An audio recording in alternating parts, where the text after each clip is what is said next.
you're taking the same sequence of notes from the major scale, starting on a different note, so you get a different pattern, right? So if you start on E, you get that pattern, F.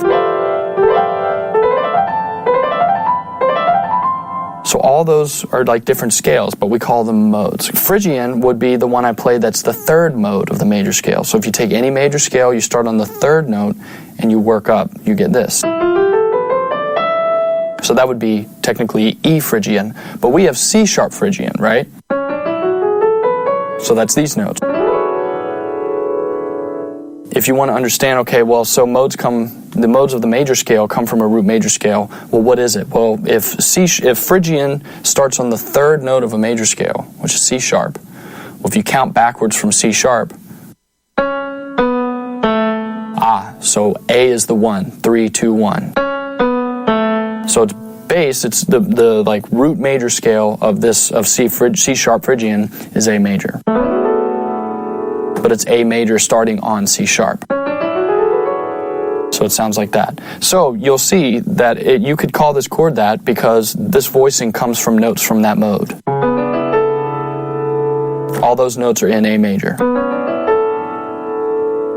Now that we've discussed these common chord types that are found in Neosoul, I should say a quick note about these chords. And any of you guys out there that have any experience in these type of harmonies, you know they come from jazz, right? So anybody that's interested in Neosoul, you definitely need to check out jazz music if you haven't, because I promise you, all these people, Jill Scott, Erykah Badu, definitely Robert Glasper, because he is a huge jazz player, have all checked out jazz. The whole history of it, right? They know it. And so really, Neosoul is like kind of a marriage of jazz harmony and hip-hop. So now that you've learned some Neosoul chords, let's talk about some common chord progressions that are in Neosoul. One thing to note, and you may have noticed this when I played On and On, the Erykah Badu song, is that a lot of Neosoul have these very short looped progressions, right? So maybe just 1 or 2 chords, or maybe 3 chords. And it may have multiple sections, but each of those sections may only have 3 chords, and they may loop for a really, really long time. In the case of the Erykah Badu song, it's literally 2 chords the whole time. It's just one big vamp. A lot of times we call that in music a vamp or a loop.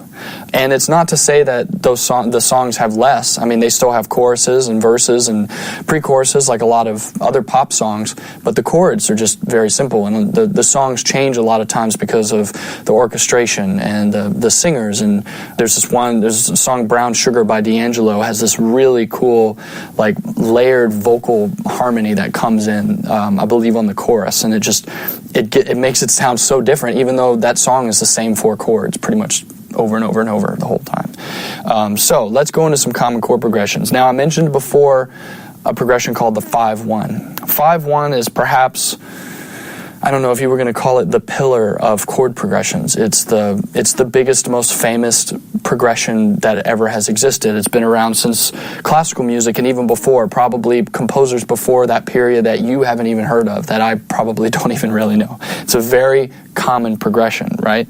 So in Neosoul, you don't usually just get a basic 5-1, which would be like G major to C major.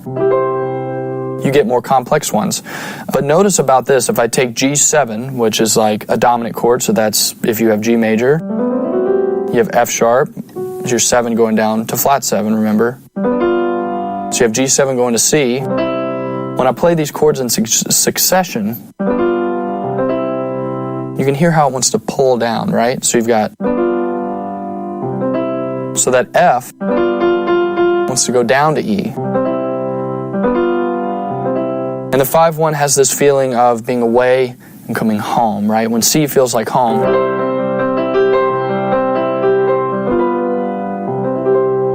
right? There's a pull, there's like a tension and a release there, right? Those progressions occur in Neosoul, and the first example you get is like a 7 altered. So we talked about altered dominant chords, altered chords, remember that, going to a 1. So Erykah Badu's On and On, like I said, that's a perfect example of a 5 to 1, and that whole song is based on that, this altered dominant chord going to a minor chord, so 5 to 1.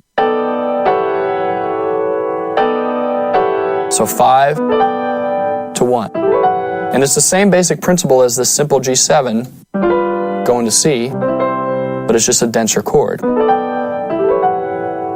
Now, there are other variations of that in D'Angelo's Brown Sugar. I talked to you about that. That whole album you should check all of that music out if you want to understand Neosoul, not just that song. But it is a great song, and it has a similar move, but it has what I won't go too deep into again is what we call it is a tritone sub. So instead of a 5-1, you get a flat 2 going to 1, and we get F13 going to E minor 11. So that's another 5-1. Just like, right? So you can hear the similar sort of away, home feel. You can also get a sus chord going to 1, and that happens in Jill Scott's A Long Walk. So you get this F sharp 7, sus 13, going to B minor 11. And we talked about both those voicings before. Those were both on the first page. So you get this F sharp 13, and then it goes to the B minor 11. So down here in this range. So that's another 5-to-1 motion. And that's something else to note. You may say, well, flat 2 isn't a 5. Even if you don't know music, you can say, well, no, that's a Roman numeral 2 and that's a Roman numeral 5. That doesn't make sense. But a 5-to-1 motion doesn't necessarily have to be a 5 chord, right? There's a lot of music that has 5-to-1 motion where you couldn't even call anything a 1. Like, you sometimes don't even know what 1 is because the key is a little ambiguous. But it's more about the feeling of the away and home, the tension and release. That's really the cornerstone of this progression. So that's one type. The second type you get a lot of times is what's called parallel motion. Now, we talked a little bit about that when I took that minor 11 chord and was moving it down in whole steps.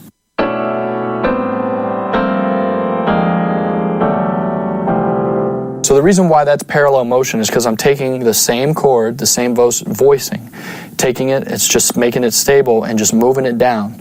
So all the notes are staying the same distance apart, it's the same voicing, and it's just moving. So here it's moving in whole step. Going down, I could move it up in minor thirds. Or any interval I want, but that's what makes it parallel motion, is that chord that's moving together in one direction. And again, Jill Scott's A Long Walk, that song has everything in it, starts with this kind of parallel motion. And we get the 13 chord. So there are definitely more examples of parallel motion in the Neosoul catalog or of songs. But that's just a really great example right there, a really clear one. So now we can also have movements by thirds. And I just kind of showed you that, right? So you could have a minor 11 chord that goes up by thirds.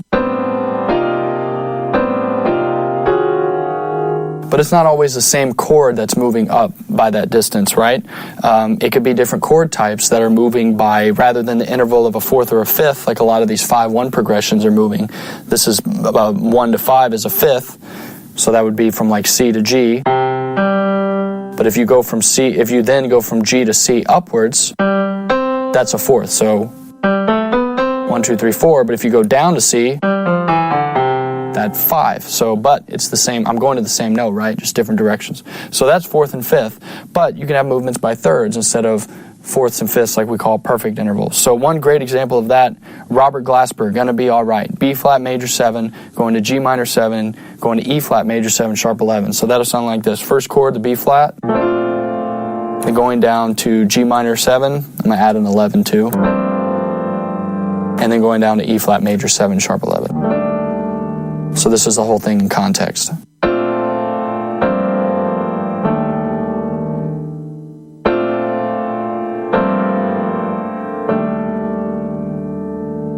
Right, so the first chord, and when we say things are moving by thirds, we mean the root. And we're talking about the root. So the B flat goes down to G, so that's a minor third. And then the G goes down to E flat, which is a major third.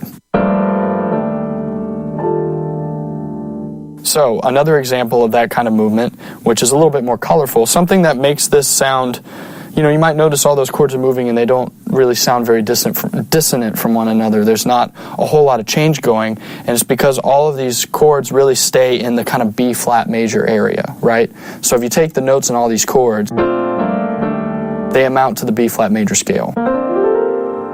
They're all notes that are in that scale. So it sounds very, they all sound very alike to each other in a way. Now, in D'Angelo's Lady, this move from A flat to E, which is a major third, sounds more like a stark contrast because these don't share as many notes. These chords all share a lot of notes because they're based off the same scale, but these are a little bit different. So this progression, it starts on like a E flat 7 sus, and then goes to A flat minor 11, but then we get E major 7, and actually it's also a sharp 11.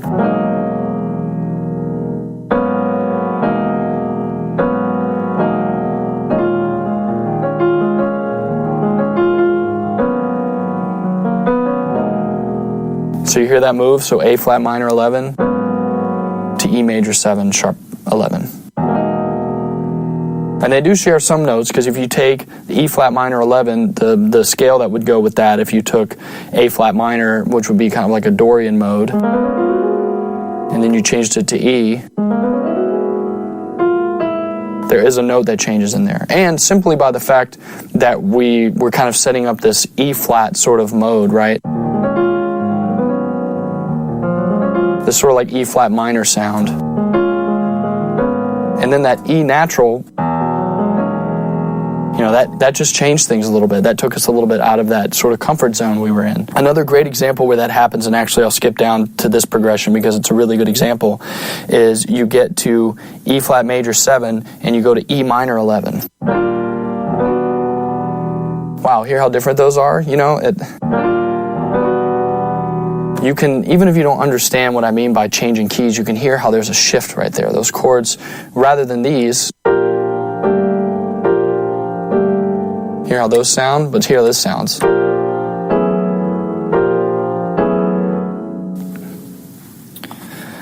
So this is the circle of fifths. It's used to explain a lot of concepts in music theory, and it really helps you visualize how keys work and how they're distant from each other. So, talking about distant key centers, if you look at this wheel, literally the notes that are farther away from each other are the most distant. So C and G are going to have a lot of notes in common, right? Because they're only a fifth apart. So C, D, E, F, G, 1, 2, 3, 4, 5, that's a fifth. G to D is a fifth, D to A is a fifth. And all of these fifths that are really close to each other like this are shared a good bit of notes in common. But the farther away, so if we start at C, and the farther away you get, you're getting less and less notes that are in common with that first key. So F sharp shares almost no common notes with the key of C, right? And you can see on the keyboard, if I play C major 7, and then I go to F sharp major, you can even just see with all the black notes I'm playing that they don't share a lot of notes. So some progressions to show these key centers, moving from distant key centers. I'm going to use the same Robert Glasper song that I used up here, which is called Gonna Be Alright. It's a really cool song. And it has this progression, and it goes through these chords from B flat all the way down to that A7 sus 13 over there, and then it repeats it with this chord changed the second time.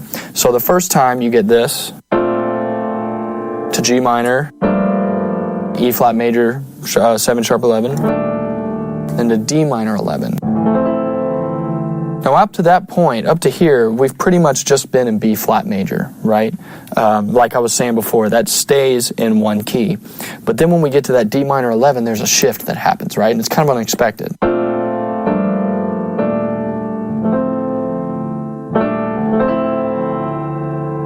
Right? We don't expect that. And the reason why that, again, I'm talking about how you hear that change is because there's some notes that those chords don't share in common. So if you take what would essentially be E flat Lydian, which is built off the B flat major scale, so that would be the E flat major, but then you go to D minor, so they don't share as many notes. These notes are changing. So the mode's changing. So that would be like we're going from B flat, and then we're going to like C, right? So the E flat major 7 really borrows from B flat, the key of B flat, and the D minor 11 borrows from the key of C, from that mode. So you see those aren't very far apart. So you can hear the change. You can hear the notes they don't have in common.